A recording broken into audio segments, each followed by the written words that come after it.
Hello guys, welcome back to the channel where it is a Steelers Friday, as you can tell by the jersey. Forgive the new layout of the room, we had to change some things around just for this weekend, so that's why everything's a little bit out of place, but nothing else has really changed. Neither has this preview changed because we are going to be previewing the Steelers game against the Los Angeles Rams this weekend, with the Steelers hoping to go to 4-2 and hopefully, again, results depending, pick up their place at the top of the AFC North. As usual, we will start with an injury roundup, and on the Steelers side, there's not really much to say. Pat Freiermuth is out. He is out with as I see here, it's a hamstring, with a hamstring injury. Everyone else appears to be back. Even Diontae Johnson, as many people hoped, after the bye week he'd be back, and he is. There are reports that he will be activated to the pushed up rather to the active roster this weekend.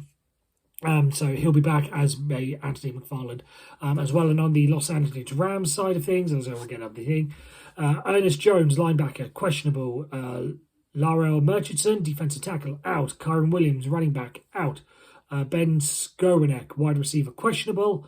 And Derion Kendrick, a cornerback, is also questionable. So none of the bigger names, as it were, of the the dangerous people that you want. From the Los Angeles Rams, so Stafford is good, Cooper Kupp appears to be good, Aaron Donald appears to be good. The new wide receiver, whose name I struggle to pronounce, he's not on their injury report, so he will be there. But I don't really want to focus on the Rams and the issues they're going to cause, because I think most people know where the big issues lie for the Rams, at least when it comes to the Steelers sense of things, and that is number 99. Again, as Mike Thomas said, you don't need to say any more about his resume. We know who Aaron Donald is. And Cooper Kupp. Are the Steelers going to continue their ride of giving the team's number one receiver a whole load of yards? We shall see. But I really want to talk about the move that was made today in regards to, and it does impact Diontae Johnson, and that is Gunnar Olszewski being moved on. And this is a move I can certainly understand, and now this does make room for Diontae Johnson to come up onto the active roster and take his space. This is a move that, if Diontae Johnson wasn't injured, this is a move that probably would have been made a couple of weeks ago. But Gunnar Olszewski was walking a very fine line when it came to his performances with the Pittsburgh Steelers. This is going back to last season, where he was okay, not great, and then of course he was still not exactly 100% reliable on special teams, most certainly the muff punt against the New England Patriots, and those problems have brought themselves into this season as well, and that is why I think it's completely understandable that that they'd move on from him. I did say sort of at the start of the season, when it was coming down to mainly three wide receivers, Calvin Austin, Miles Boykin, and Gunnar Olszewski, I figured Austin and Olszewski are pretty much the same in terms of speed and their impact on special teams.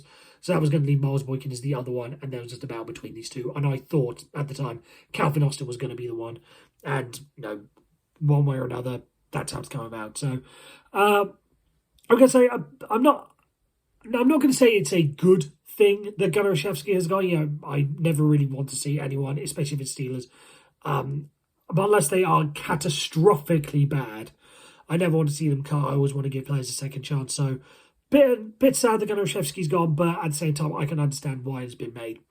And on the offensive side of the ball, again, in relation to injuries, with Diontae Johnson coming back, gives Olszewski the chance to go out.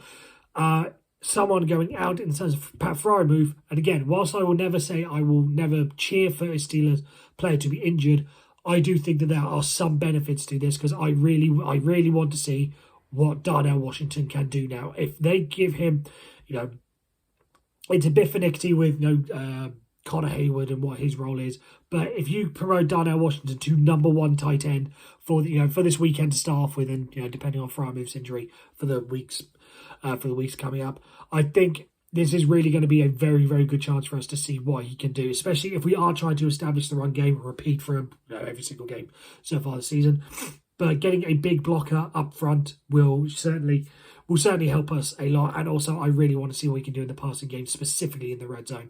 I think I mentioned it at the time, but I was at the preseason game against the Buffalo Bills, where it was right in the corner in front of me, where I saw him going up against a defensive back of the Buffalo Bills, and I was saying to my wife at the time, no one can guard him in the red zone. He's I'm not going to say Gronkowski 2.0 or whatever, but he is a threat in the red zone. And that is where, assuming we can get to the red zone, given everything that goes on with Matt Canada, but that's a totally different matter. But when we get to the red zone and down towards the goal line, I really think he can be a very, very potent threat.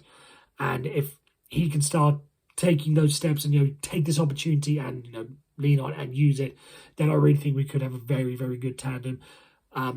Again, I don't want to make the Gronkowski comparisons, but similar to how the Patriots in their heyday had Gronkowski and Hernandez as the two, that could be a very, very good 1-2 punch up tight end with Darnell Washington and Pat Freiermuth. So again, I'm not directly comparing what their total overall abilities are in Hall of Fame states for Gronkowski and all that sort of stuff. But I really think this is a very, very good tight end duo that, again, if Darnell Washington can take his chances right now, I think it really sets up for the future in coming games and hopefully integrating him into the team. So that's really it. Again, I'd like to say that I'm feeling confident going into this game, but the Rams have sort of, I was of the mindset of the belief that they could very well be in the Caleb Williams sweepstakes towards the end of the season, just because of how bad they were last year and what the setup was this year and all the people they had to jettison. But they have been a very competitive team, and I was seeing last night that they are favourites, and I don't blame the bookies for making them favourites. But hopefully that does give us a little bit of a chip on the shoulder, and hopefully we can use that to, we like being underdogs as Steelers. But yeah, so that's it. Again, not really much to say because I don't want to go into the running game, Matt Canada, defense, stop the run, all that stuff. I've said that enough times. So yeah, but in terms of a score prediction, I am going to go for Steelers win. I don't think I can certainly see it being a close one. I just hope that with the bye week we see the same big impact that we saw after the bye week last season. I'd be lying if it's not going to be a huge leap, but if I can just see some improvement, that could give me confidence for the next couple of games that the bye week we used it for something good, then I'll take that. So I don't think we're going to be super great on offense, obviously, and I do think we have enough playmakers to make some big plays on the defensive side of the ball and stop it. A Rams offense that can be very explosive at times. So I'm going to go for a 24-20 Pittsburgh Steelers victory. Let me guys know what you think. Let me know what you guys think in the comments down below. Don't forget you can also like and you can subscribe. I've got TikTok, Instagram, WordPress, all the website. Whatever you want to do, you can always reach out to me there. So until then, see you guys on Monday, and let's go Steelers.